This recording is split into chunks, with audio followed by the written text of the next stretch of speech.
So now it's your cup of joe that's giving your wallet a jolt. Smucker's jacking up prices on its coffee brands by nearly 10%. Seems like everything keeps rising, from food to home energy bills.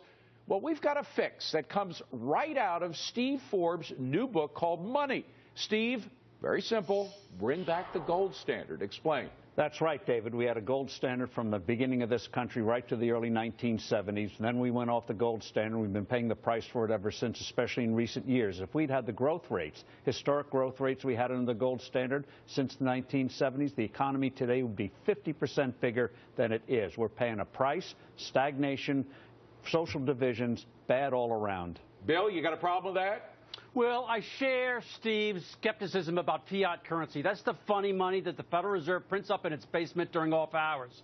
However, I'm not sure that bringing back gold is going to solve our country's economic problems or help the ordinary citizen. We're suffering from a lack of jobs, and I'm not sure that hoarding gold is going to inspire corporations to employ more people.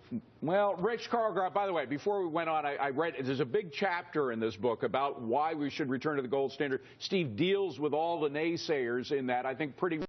What do you think about the idea?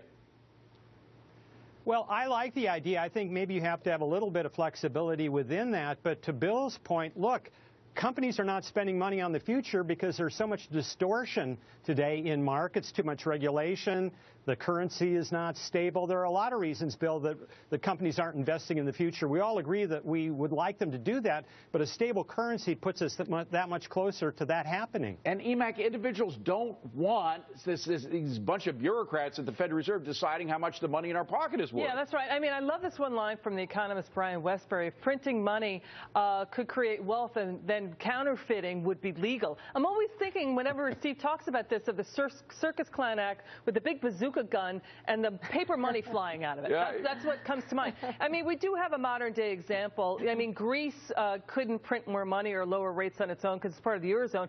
It muddled through.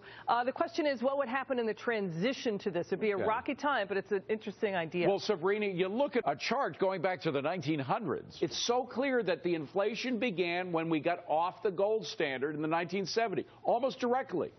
Yeah, and I'm going to take Steve's word for it. And I think there was one line that really resonated with me, and that's that we know how many inches are in a foot, and we also need to know what our money supply is worth. And that resonated with someone who is not a financial expert.